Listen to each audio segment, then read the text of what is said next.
चरकसंहिता सूत्रस्थानं पञ्चदशोऽध्यायः। उपकल्पनीयोऽध्यायः। अथात उपकल्पनीयमध्यायं व्याख्यास्यामः इति स्माह भगवान् आत्रेयः।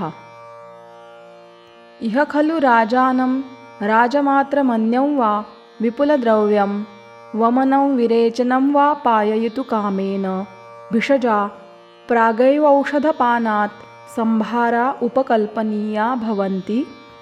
सम्यक् चैव हि गच्छत्यौषधे प्रतिभोगार्थाः व्यापन्ने चौषधे व्यापदः परिसङ्ख्याय प्रतीकारार्थाः न हि सन्निकृष्टे काले प्रादुर्भूतायामापदि सत्यपि क्रयाक्रये सुकरमाशु सम्भरणमौषधानां यथावदिति। एवं वादिनं भगवन्तमात्रेयमग्निवेश उवाच। ननु भगवन् आदावेव ज्ञानवता तथा प्रतिविधातव्यं यथा प्रतिविहिते सिद्धेदेवौषधमेकान्तेन सम्यक् प्रयोगनिमित्ता हि सर्वकर्मणां सिद्धिरिष्टा व्यापच्चासम्यक् प्रयोगनिमित्ता। अथ सम्यगसम्यक् च समारब्धं कर्म सिद्ध्यति व्यापद्यते वा नियमेन तुल्यं भवति ज्ञानमज्ञानेन इति।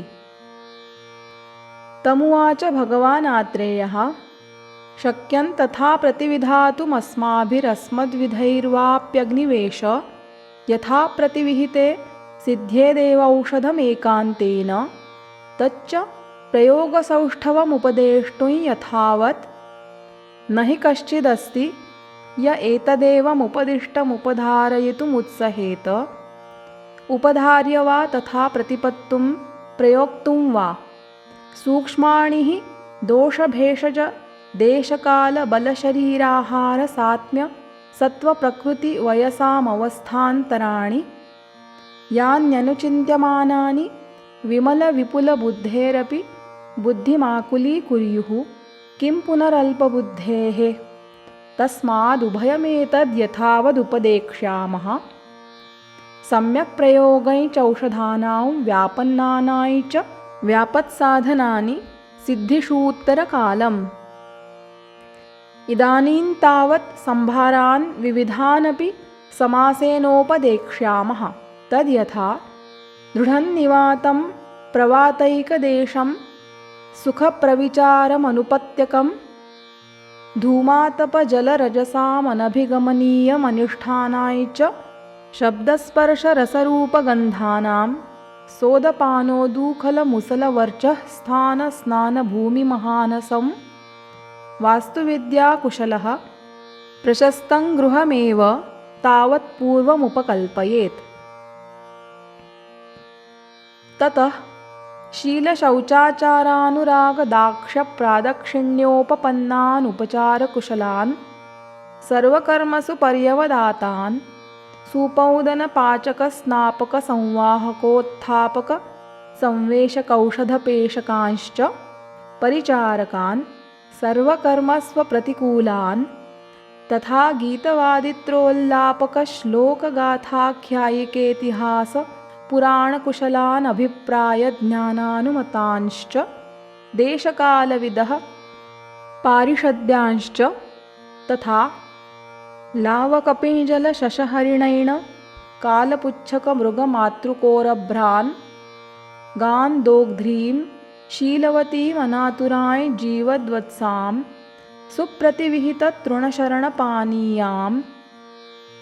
पात्र्याचमनीयोदकोष्ठमणिकघटपिठरपर्योगकुम्भीकुम्भकुण्डशराव दर्वीकटोदयञ्चनपरिपचनमन्थानचर्मचेल सूत्रकार्पासोर्णादीनि च शयनासनादीनि चोपन्यस्तभृङ्गारप्रतिग्रहाणि सुप्रयुक्तास्तरणोत्तरप्रच्छदोपधानानि सोपाश्रयाणि संवेशनोपवेशनस्नेहस्वेदाभ्यङ्गप्रदेहपरिषेकानुलेपन वमनविरेचनास्थापनानुवासन शिरोविरेचनमूत्रोच्चारकर्मणामुपचारसुखानि सुप्रक्षालितोपधानाश्च सुश्लक्ष्णखरमध्यमा दृषदः शस्त्राणि चोपकरणार्थानि धूमनेत्रैश्च वस्तिनेत्रैश्चोत्तरवस्तिकैश्च कुशहस्तकैश्च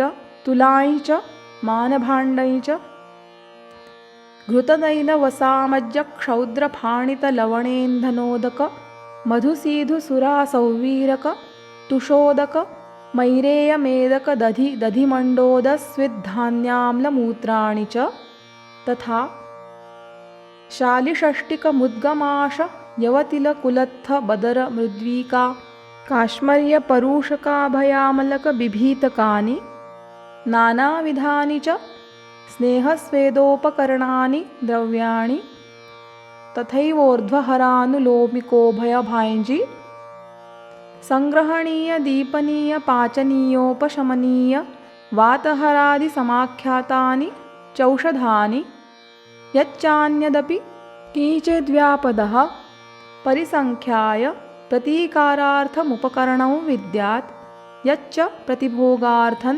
तत्तदुपकल्पयेत्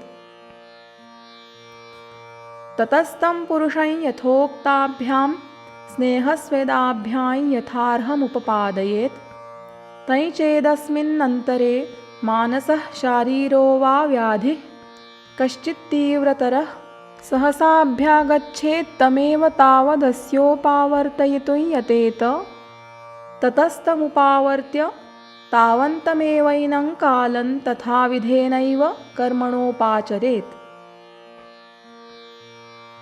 ततस्तं पुरुषं स्नेहस्वेदोपपन्नमनुपहतमनसमभिसमीक्ष्य सुखोषितं सुप्रजीर्णभक्तं शिरःस्नातमनुलिप्तगात्रं स्रग्विणमनुपहतवस्त्रसंवीतं देवताग्निद्विजगुरुवृद्धवैद्यानर्चितवन्तमिष्टे नक्षत्रतिथिकरणमुहूर्ते कारयित्वा ब्राह्मणान् स्वस्तिवाचनं प्रयुक्ताभिराशीर्भिरभिमन्त्रितां मधुमधुकसैन्धवफाणितोपहितां मदनफलकषायमात्रां पाययेत् मदनफलकषायमात्रा प्रमाणं तु खलु सर्वसंशोधनमात्राप्रमाणानि च प्रतिपुरुषमपेक्षितव्यानि भवन्ति यावद्धि यस्य संशोधनं पीतं वैकारिकदोषहरणायोपपद्यते न चातियोगायोगाय तावदस्य मात्राप्रमाणं वेदितव्यं भवति पीतवन्तं तु खलु एनं मुहूर्तमनुकाङ्क्षेत तस्य यदा जानीयात् स्वेदप्रादुर्भावेण दोषं प्रविलयनमापद्यमानं लोमहर्षेण च स्थानेभ्यः प्रचलितं कुक्षिसमाद्मापनेन च कुक्षिमनुगतं हृल्लासास्य श्रवणाभ्यामपि चोर्ध्वमुखीभूतम् अथास्मै जानुसममसम्बाधं सुप्रयुक्तास्तरणोत्तरप्रच्छदोपधानं सोपाश्रयमासनमुपवेष्टुं प्रयच्छेत् प्रतिग्रहांश्चोपचारयेत् लालाटप्रतिग्रहे पार्श्वोपग्रहणे नाभिप्रपीडने पृष्ठोन्मर्दने चानपत्रपणीयाः सुहृदोऽनुमताः प्रयतेरन् अथैनमनुशिष्यात् विवृतोष्ठतालुकण्ठो नातिमहता व्यायामेन वेगानुदीर्णानुदीरयन् किञ्चिदवनम्य ग्रीवामूर्ध्वशरीरमुपवेगमप्रवृत्तान् प्रवर्तयन् सुपरिलिखितनखाभ्यामङ्गुलिभ्याम् उत्पलकुमुदसौगन्धिकनालैर्वा कण्ठमभिस्पृशन् सुखं प्रवर्तयस्वेति स तथाविधं कुर्यात् ततोऽस्य वेगान् प्रतिग्रहगतानवेक्षेतावहितः वेगविशेषदर्शनाद्धि कुशलो योगायोगातियोगविशेषानुपलभेत वेगविशेषदर्शी पुनः कृत्यं यथार्हमवबुध्येत लक्षणेन तस्माद् वेगान् अवेक्षेतावहितः। तत्रामून्ययोगयोगातियोगविशेषज्ञानानि भवन्ति। तद्यथा अप्रवृत्तिः कुतश्चित् केवलस्य वाप्यौषधस्य विभ्रंशो विबन्धो वेगानामयोगलक्षणानि भवन्ति। काले प्रवृत्तिरनतिमहती व्यथा यथाक्रमं दोषहरणं स्वयं चावस्थानमिति योगलक्षणानि भवन्ति। योगेन तु दोषप्रमाणविशेषेण तीक्ष्णमृदुमध्यविभागो ज्ञेयः। योगाधिक्येन तु फेनिलरक्तचन्द्रिकोपगमनमित्यतियोगलक्षणानि भवन्ति। तत्रातियोगायोगनिमित्तानिमानुपद्रवान् विद्यात्। आत्मानं परिकर्तिका परिस्रावो हृदयोपसरणमङ्गग्रहो जीवादानं विभ्रंशः स्तम्भः क्लमश्चेत्युपद्रवाः। योगेन तु खल्वेनैच्छर्दितवन्तमभिसमीक्ष्य सुप्रक्षालितपाणिपादास्यं मुहूर्तमाश्वास्य स्नैहिकवैरेचनिकोपशमनीयानां धूमानामन्यतमं सामर्थ्यतः पाययित्वा पुनरेवोदकमुपस्पर्शयेत्। उपस्पृष्टोदकं चैनं निवातमागारमनुप्रवेश्य संवेश्य चानुशिष्यात्। उच्चैर्भाष्यमत्याशनमतिस्थानमतिचङ्क्रमणं क्रोधशोकहिमातप अवश्यायातिप्रवातान् यानयानं ग्राम्यधर्मम् अस्वपनं निशि दिवास्वप्नं विरुद्धाजीर्णा सात्म्या कालप्रमितातिहीन गुरुविषमभोजन वेगसन्धारणोदीर्णमिति भावानेतान् मनसाप्यसेवमानः सर्वमहो गमयस्वेति स तथा कुर्यात्।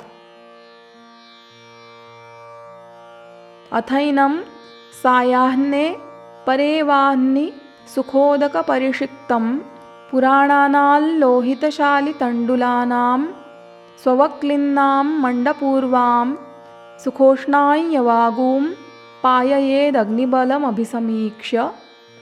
एवं द्वितीये तृतीये चान्नकाले चतुर्थे त्वन्नकाले तथाविधानामेव शालितण्डुलानामुत्स्विन्नां विलेपीमुष्णोदकद्वितीयामस्नेहलवणामल्पस्नेहलवणां वा भोजयेत्।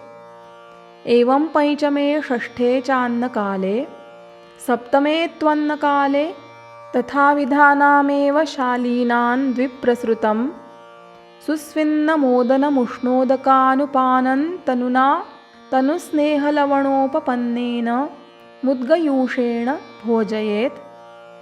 एवमष्टमे नवमे चान्नकाले दशमे त्वन्नकाले लावकपिञ्जलादीनाम् अन्यतमस्य मांसरसेनौदकलावणिकेन नातिसारवता भोजयेदुष्णोदकानुपानम्। एवमेकादशे द्वादशे चान्नकाले अत ऊर्ध्वमन्नगुणान् क्रमेणोपभुञ्जान सप्तरात्रेण प्रकृतिभोजनमागच्छेत्। अथैनं पुनरेव स्नेहस्वेदाभ्यामुपपाद्यानुपहतमनसमभिसमीक्ष्य सुखोषितं सुप्रजीर्णभक्तं कृतहोमबलिमङ्गलजपप्रायश्चित्तमिष्टे तिथिनक्षत्रकरणमुहूर्ते ब्राह्मणान् स्वस्ति वाचयित्वा त्रिवृत्कल्कमक्षमात्रं यथार्हालोडनप्रतिविनीतं पाययेत्। प्रसमीक्ष्य दोषभेषज देशकालबलशरीराहार सात्म्यसत्त्वप्रकृतिवयसामवस्थान्तराणि विकारांश्च सम्यक् विरिक्तं चैनं वमनोक्तेन धूमवर्जेन विधिनोपपादयेदाबलवर्णप्रकृतिलाभात्। बलवर्णोपपन्नं चैनमनुपहतमनसमभिसमीक्ष्य सुखोषितं सुप्रजीर्णभक्तं शिरःस्नातमनुलिप्तगात्रं स्रग्विणमनुपहतवस्त्रसंवीतमनुरूपालङ्कारालङ्कृतं सुहृदान् दर्शयित्वा ज्ञातीनां दर्शयेत् अथैनं कामेष्ववसृजेत्। भवन्ति चात्र अनेन विधिना राजा राजमात्रोऽथवा पुनः यस्य वा विपुलं द्रव्यं स संशोधनमर्हति।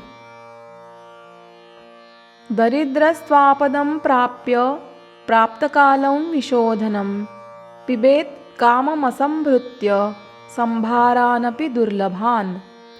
न हि सर्वमनुष्याणां सन्ति सर्वे परिच्छदाः न च रोगा न बाधन्ते दरिद्रानपि दारुणाः। यद्यच्छक्यं मनुष्येण कर्तुमौषधमापदि तत्तत्सेव्यं यथाशक्ति वसनान्यशनानि च।